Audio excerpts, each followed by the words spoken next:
So, good morning or good night, depending on where you are in the world, and welcome to another interview of the Shield Dude on a Couch. I'm your host, Hector, and today we have two members from the band Cryptodira.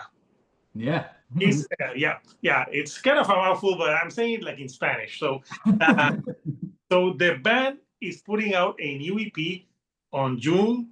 No, I think it's July, right? Yes. Okay, yes.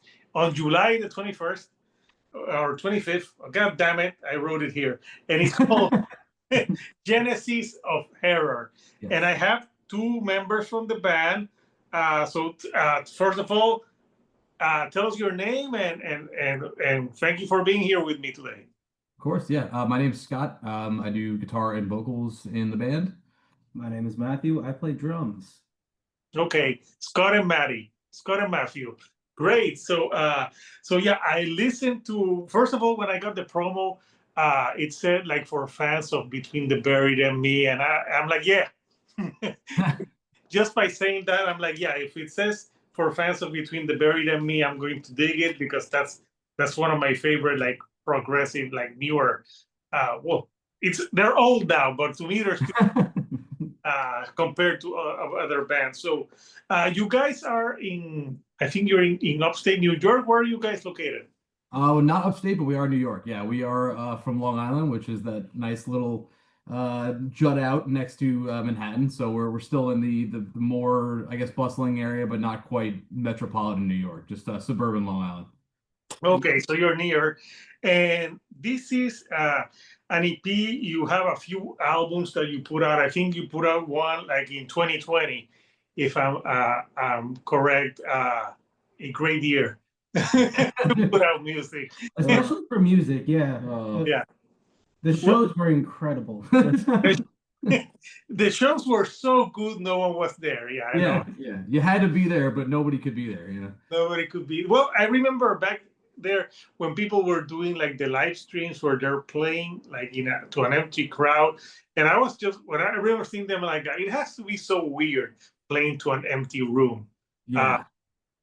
Yeah, that's strange. We never did the empty room. We did do a live stream, but it was an in-studio performance, so that wasn't so bad. It felt kind of like really expensive band practice, but Yeah. but still, there was something about that whole scenario that just like, I mean, I think we all know that we love playing music live, but when it's really taken from you, you're like, man, this sucks so bad.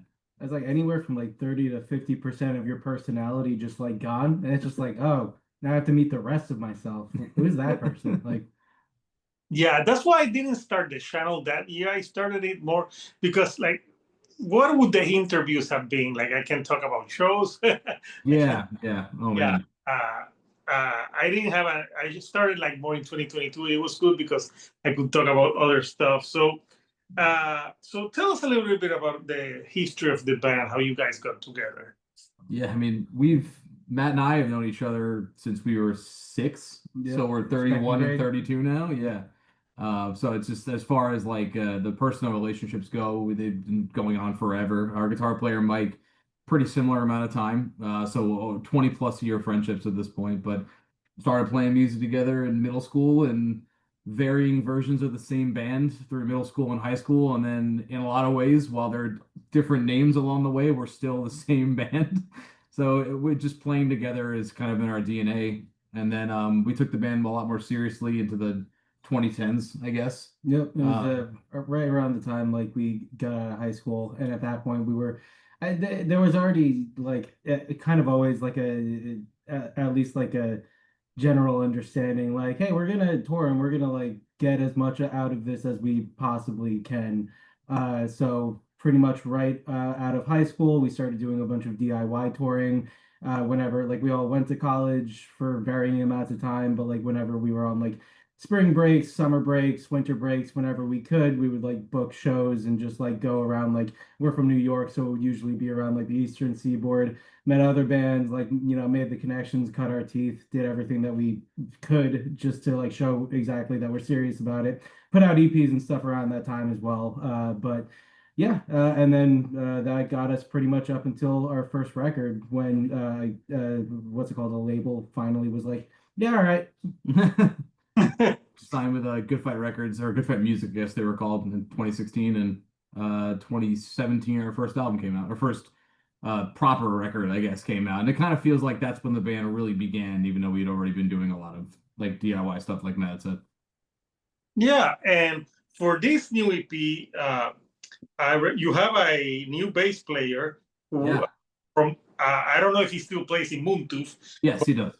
Yeah, his name is Vincent Ronelli. Yeah, and Romanelli. Romanelli. Romanelli. You gotta say it like this with your fist up. Romanelli. Yeah, there you go. Those kind of cool band. I actually talked to Moontooth, to their guitar player, before he had that awful scare. Cool band. So I thought, oh, cool. That's a cool band. So he's playing now with you guys as a bass player. So it's been your last album was the one that you released in 2020, correct? That was the last full-length record. Yeah, we've just done a couple of singles sort of sprinkled through the years since then, but that's the last full record. Yep. So this EP, this is like a rebirth of the band. Yeah. EP, it has 3 songs. Tell us, like, when you guys, it's been a long time. When did you decide, let's just do an EP for this one? Well, we had a long gap on paper between this current release and the last one. And a lot of that was unfortunately because of the COVID situation we were talking about. It seemed like we put the record out at the worst possible time. Some of that was label pressure. It wasn't really up to us. They kind of at certain points said, look, we're tired of waiting to put this record out because we had finished it at the top of 2020 and they weren't interested in pushing it any further because at the time nobody knew how long this COVID shutdown would be going on. So it felt like just this sort of swirl of bad circumstances. And then by the time the record by the time the show started to come back, it felt like we wanted to give the record its proper due. So it almost felt like we began touring on it at the very end of 2021 or the early 2022. So while it's been such a long time, it almost didn't feel like it because it felt like we were just getting started then. Yeah. But then, we did a bunch of touring. We were just about done, it felt like, in the summer of 2022. We felt like it was maybe time to dig into the songs that we had. And then one morning around 5 o'clock in the morning, I had 50,000 texts and emails from our guitar player, Mike, saying like, Scott, wake up. Scott, check your email, wake up. And it was a tour offer of Between the Buried and Me for early 2023. And I was like, this is the best opportunity the band's ever had. But Between the Buried and Me and Haken. And Haken. So it was like the coolest thing ever, but it did sort of, in a way, put a bit of a halt on the writing process because we had to start rehearsing and putting together a new live show and all the things that come with going overseas. But once that was done, it felt like it was finally time to put our noses to the grindstone and start writing like hard. And we actually ended up scrapping a lot of the material that we'd written before the tour. Just felt like the band was moving in a different direction musically. And the EP thing, I mean, we just had this smattering of songs, and there was like 3 or 2 or really 2 that stood out. And we decided like we didn't want to wait to finish a whole record because of how much time had passed from the last record. So we said, why don't we just pick these our 2 songs here, and we'll try to write a third one or whatever. And right before we were about to go in the studio, our guitar player Mike wrote the 3rd song, and we kind of put it together as a band, and that was the EP essentially. So it was really mostly just for the mental urgency of wanting to put something out as quickly as possible that we were proud of, to kind of show the world the rebirth that you're referring to, and then like show the world that the band sounds different now, looks different now, everything's kind of changed since 2020. So let's start that process now while we're writing in the background. Yeah, but it makes sense. Like, if you're not like, oh, who's calling? Between the Buried and Me? Oh yes, I have better stuff to do. And hey, that was like a prog wet dream. Yeah, it felt that way. It definitely felt like, I mean, not that there was ever any moment where we wouldn't say yes, but it's like, how do you say no to that? Like, whatever plans you have, put them on hold. So yeah, I almost missed a very close family wedding because of it. Luckily, the timings worked out, and I didn't have to miss it. But I would have been like, sorry, wedding be damned, we're going. You're like, call me for your next wedding. No, I'm kidding. You FaceTime me in, put me on like a little iPad out there. Like, they were doing that during the pandemic anyway. Like, it's not too historically unprecedented. Like, no, yeah, it's totally. And no, I've seen them Between the Buried and Me. I saw them when I was living in Florida, and I think they play. Yeah, it was a show where they played Coma Ecliptic live completely. Yeah. And they did like 2 sets, amazing band. So yeah, good to tour with a band like that. And I also sing Haken. So that was an opportunity that the band couldn't miss. I'm sure it opened doors to many people who had not heard Cryptodira, and they're like, "What's this band?" And like, you got more fans out of it. And yeah, so I'm guessing like that's some of your like influences, because I've listened to your older stuff and to this new stuff, and I get this new stuff it has some like progressive elements, but there's also a track that's like shorter, and I felt like some Dillinger Escape Plan vibes to it. Yes. So Yeah. tell me a little bit about influences that the band has had. I mean, it's vast. It's some of the stuff you mentioned. You're Between the Buried Me's, your Opeths. We like the old stuff like Cynic and Death and Atheist, and the even older stuff like Rush, King Crimson, Dream Theater, which they're sort of like a bridge between completely different generations at that point. But also stuff, plenty of like chaotic hardcore kind of stuff like Converge. We absolutely love Converge. Trap Them. There was a good amount of that in what's it called, that shorter single that came out, and a lot of other just like sludgier but also atmospheric stuff, which definitely comes out with some of the other songs on there, like post metal bands like ISIS, the band, the what's it called, You the Ocean, used. What was that? Yeah, we don't want to get them confused. Yeah, no.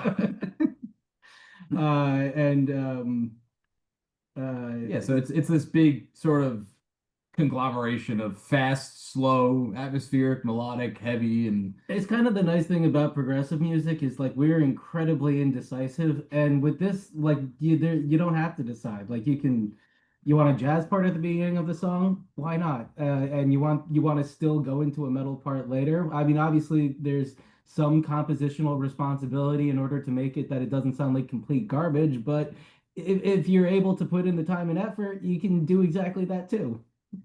Yeah, no, so before we talk about the tracks, let's show the artwork so we can talk about the artwork of the upcoming EP so we can discuss it. Okay, here I have it. Here's the artwork. Tell me what we're looking at exactly here, because I'm thinking like a disease of some sort. What did you think it was? A disease. A disease. I mean, there's diseases in it. Yeah, so the artwork's a funny story because it was I would say at the biggest point of difficulty leading up to the release of this record was putting artwork together. We had probably call after meeting after chat about like what the imagery is going to be. So typically with a lot of the metal stuff and even our older records, there's a lot of sort of painterly looking stuff. There's a lot of this sort of like, I don't know, epic quote unquote looking stuff, which is really cool. I mean, I love our first couple of album covers, but I think at least for me, and I think I probably speak for the whole band when I said we were ready to move into a different direction. And I think all of the concepts we were coming up with maybe leaned a little harder on the older style. And I just kind of hit a breaking point for myself where I was like, I'm tired of metal album covers. I want for our band to just try something totally different. So I remember just being really kind of at our wits' end on a Zoom call one day, and we were like, guys, we're figuring out the record artwork today. I'm just digging into it. So I remember going through a bunch of like image websites. Sorry, that's my dog barking. While talking to Matt about the concepts of the record, and I stumbled upon some photos of blood vessels after Matt, I think, brought up the idea of what would a zoomed in blood vessel even look like. So I dug really hard through some like scientific imagery databases and Google and stock image sites and whatever, and then eventually found this image that was really unsettling. But the actual original image of this is red and white, so which is probably like a dyed version of a blood vessel. And that was immediately kind of inspiring to everybody. And I said, okay, let me take this. Everybody agreed that the imagery was cool. And I'm not the greatest when it comes to laying things out, graphic design, photoshopping, whatever, but I put together a really, really basic layout of the blood vessel. I turned it blue. I threw our name in kind of different directions. And I was like, I stink at this, but this is starting to look kind of cool. and the guys all agreed that it was like pushing in a cool direction. So I called on a good friend of ours whose name is Justin Slaughter. That's his real last name, by the way. Um, Cool. and I'd asked him, I said, he's a great merch designer. And I said, could you take my crappy layout and my source material and just kind of go nuts with this? I'm hitting a blank. And he sent me back exactly what you have on your screen right now. And I sent it to all the guys, and everybody was like instant thumbs up. It was like, yep, no notes, no revisions. It was pretty much, if I remember right, exactly what you're seeing right now. So yeah, it just leaned heavily on the, I'd say it leans more into like a 90s look, it's more reminiscent of like Nine Inch Nails or Health than like a prog metal band. And I just thought that was cool for us in this stage. Yeah, no, it definitely changed up the visual aspect.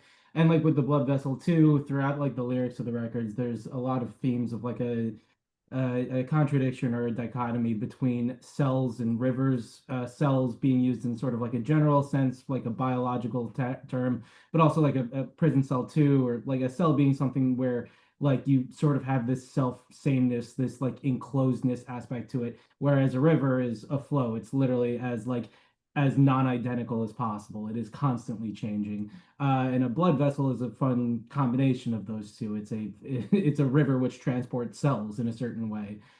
So it was a good way to like capture one of those like main images of the record, but like in itself, even though it's like very like it's almost like surgical looking, it still has a decent bit of symbolism too. Awesome. And now that you guys mentioned 90s stuff and Nine Inch Nails, and it has that 90s vibe. Yeah.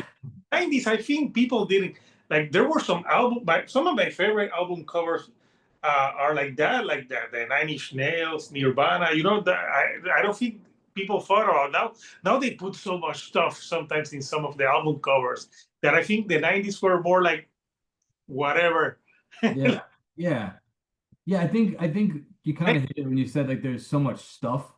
Like I kind of am sick of looking at metal covers and seeing so much stuff. And I'm like I don't know where to look first. Like it's really cool. Like it's undeniably cool, but there's just so much and I'm like sometimes I truly think like it's not I'm not breaking any ground by saying this, but sometimes something very simple can be a little more impactful. But just seeing this sort of split tone black and blue kind of thing and it's like I'm not sure what I'm looking at, but it's unsettling.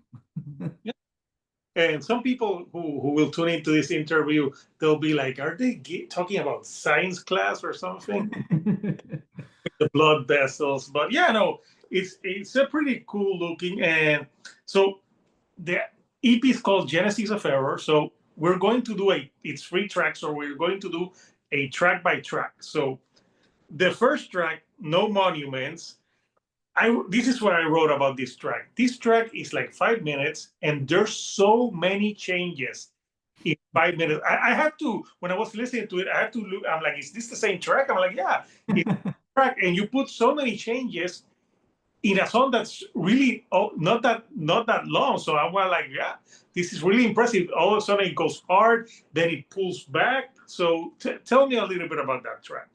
I love this song. I think it's what I've always called like the quintessential Cryptodira song in the sense that it's probably most similar in essence to what our older music sounds like, but it sounds like the best version of it. Feels like we finally arrived and figured out what we were trying to do on the first 2 records by weaving a lot of elements together, like you alluded to, a lot of heavy, a lot of clean, a lot of atmospheric, but without like giving him the temptation of putting in too much or making the song 10 minutes long just to kind of indulge ourselves. You know what I mean? So it felt like this was us putting a bow on, hey, this is what the band sounds like. This is like a sample platter of Cryptodira. If you want to know what we do everything in No Monuments. We do, the first riff I think sounds like a death riff.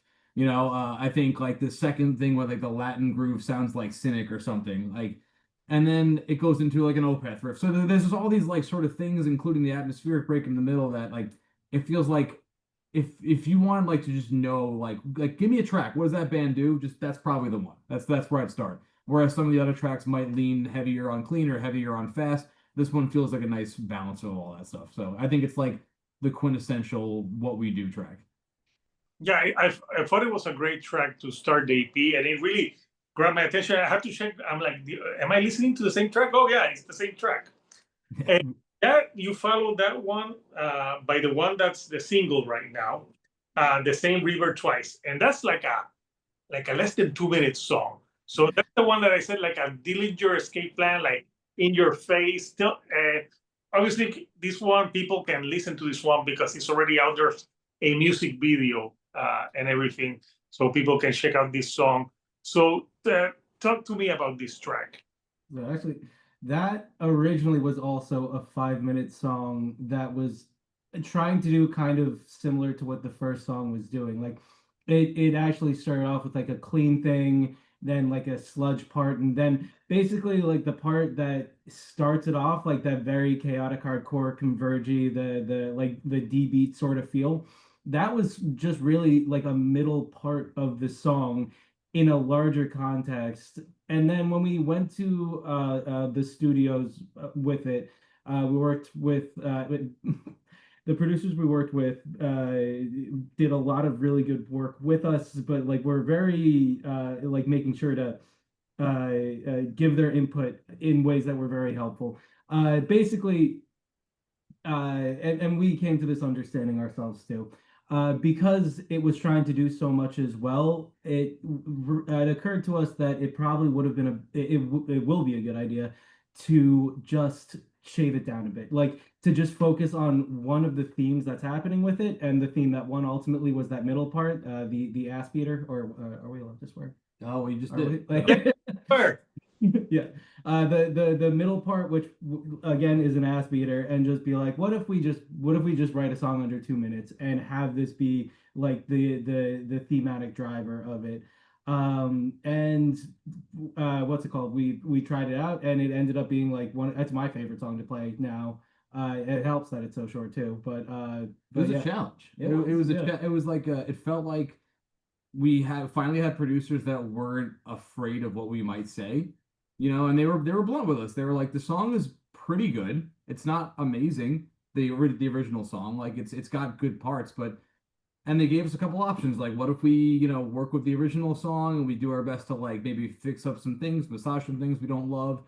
And they're like, but what if we cut off the beginning and we cut off the end and then we flesh out the middle and you guys just did like a 2 minute just like kick your ass song? Have you ever done that before? And we were like, no. Like we have parts in our songs that probably are 2 minutes that are just like full on ass beater. But when faced with this idea of like, have you ever just dialed it in for 2 minutes and let people listen to that? And we were like, I guess we haven't.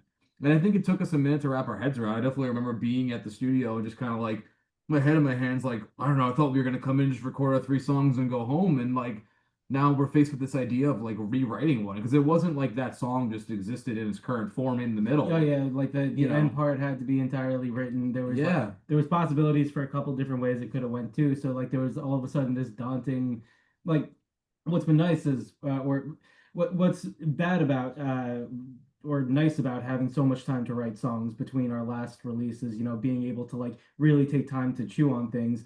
And when all of a sudden you're in the studio and it's just like we need 30 seconds of Now. music now. Go. Go. All of a sudden you sort of can get like option paralysis super quickly, but like it worked out Yeah, ultimately. I remember Mike, our other guitar player, and myself just going in different rooms because one of the producers, Greg, was like, "I need a riff for the end, so you go and write a riff, and you go write a riff, and don't come back to me until you both have riffs." And then we did that, and we kind of came together, and we ended up using like the bones of my riff, and then we threw some parts of Mike's riff earlier in the song as transition bits, and then Greg ended up changing my riff. So it turned into this kind of really cool experiment of like kind of alluding to what Matt said, like, what if you didn't have any time to think about your music? And sometimes I think there's no right answer. I think there's great pieces of music that have taken like probably 20 years to write, and there's great pieces of music that are written in a half an hour. Like Paranoid was written in like a half an hour. Like, so why not? So it felt like a good like thought experiment for us to just try to kind of write a 2 minute song and do it quick. And I thought it came out awesome. So like Matt said, I love playing that one too. It's fun. It's fast. Yeah, for Napalm Death, this would be a prog song. Yes. Yeah. Yeah. They have a song that's like, is it 1 second or I think so. I think it's one. I think it's under 2 seconds for sure. It's called "You that, Suck." I think it might be one of like the shortest songs ever recorded. that's not a song. Yeah. That's like a noise for 2 seconds, but It's a great track. Apparently, though, they do say the words "you suffer" in it, so They do, yeah. It's lyrics. He says a real. He says you suffer, but why? Really fast. really fast. I know. That would be a cool, like if people ask for an encore and they just play that song at the end. I've seen bands cover that song, just like real quick, like between It, songs. honestly, we probably covered that song on accident. We can cover it. We should cover it in our next song. Probably like accidentally just playing one of our songs incorrectly, like It's basically inadvertently. You Suffer. Yeah. Yeah. but the good thing is that they told you not to delete the whole track, Yeah.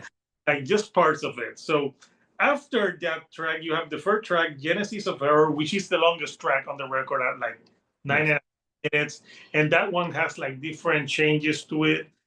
Was that the last song that was written?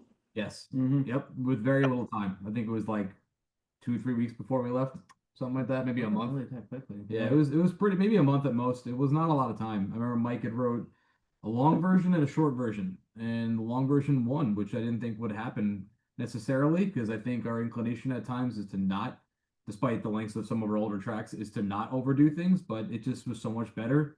I think this song is probably my favorite on the EP, and I also viewed this one as a giant challenge. Because we were talking about it yesterday when we rehearsed actually. The song is slower than most of our other songs. Whether it's actually in BPM or just the feel, it's very much a more like laid back and in the groove kind of song. I think more other stuff is a lot more frantic. So it felt really cool for me, like when it comes to singing and playing guitar, to like kind of lay into a riff and not feel like I'm like doing this so much while I'm trying to sing and all that kind of stuff. Um, so I love this track as it really gives the band a chance to breathe. Probably for the first time ever. I think it's the song we have most that has like breathing room and space and atmosphere and auxiliary tracks, and probably the most singing I've ever done on one song. Maybe I think it's absolutely. definitely up there, if not the most. So it's really cool to like to to kind of pull back on some of the franticness and some of the like I guess I don't want to use the word randomness, but some of that like sort of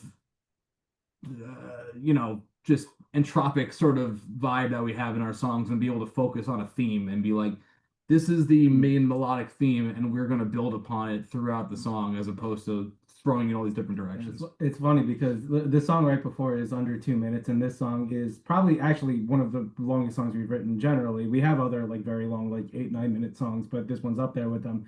But both of them kind of have a similar attitude where it was, let's just pick a theme and let's actually just sit with it or stick to it. Yeah.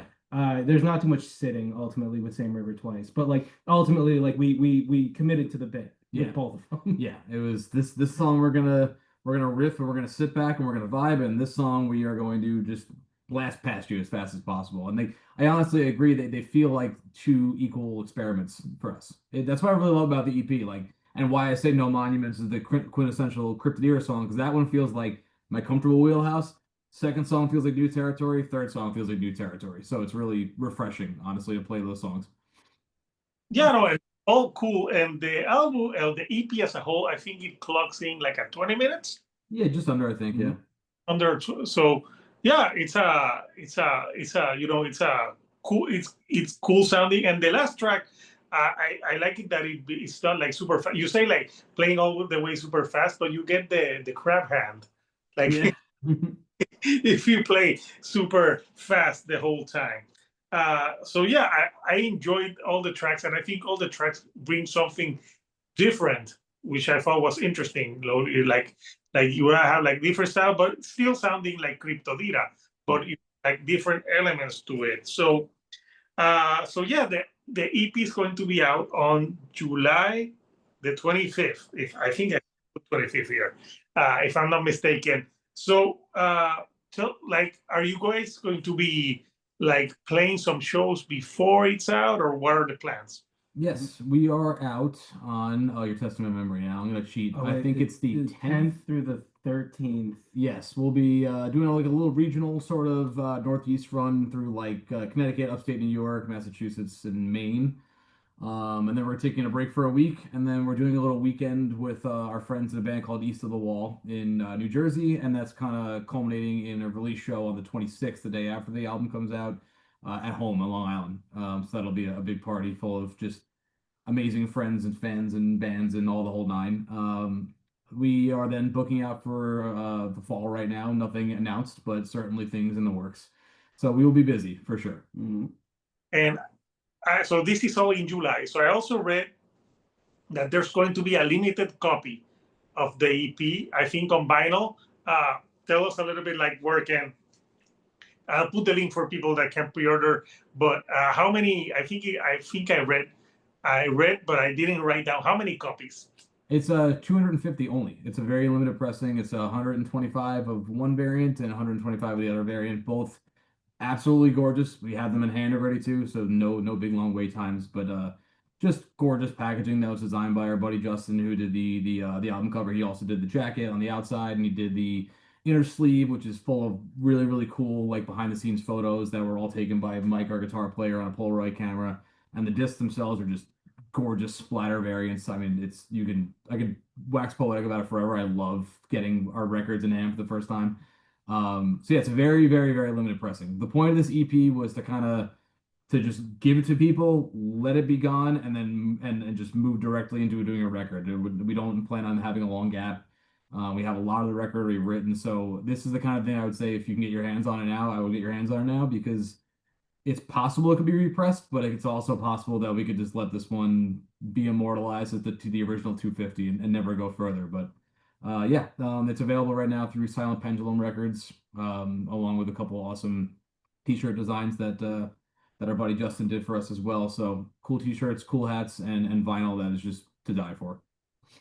I'm guessing side A has the first two songs, and side B is the last track. That is correct. Wait, I thought we have the single. Oh, you know what? Yeah. How did I forget? Go Yeah. ahead. So side A has the entire EP. On side B has two singles that we put out between around the end of 2022 and 2023. These are the only pressing that we've ever had for those singles. We wanted to make sure that we didn't totally forget them either. Like obviously we wanted to put those songs out at a time where, again, we were talking earlier that there had been not too much music being put out by us, especially leading up to that larger between the Bear-to-Me and Haken tour in Europe. So we wanted to make sure that stuff was still coming out. So those were only released digitally. So this will probably be one of the only pressings we do for those two singles as well. I think it is, yeah. That's the only. So those songs are out already. One's called Hyperwealth, and another one's called Tragic. They came out in 22 and 23 respectively. And yeah, they just were only digital. So now they exist as basically bonus tracks in the back of the EP. So I'm glad you remember that. I totally forgot about it already, but yeah, it's a three. It's only 20 minutes, so you can put so that you have two other songs. Yeah.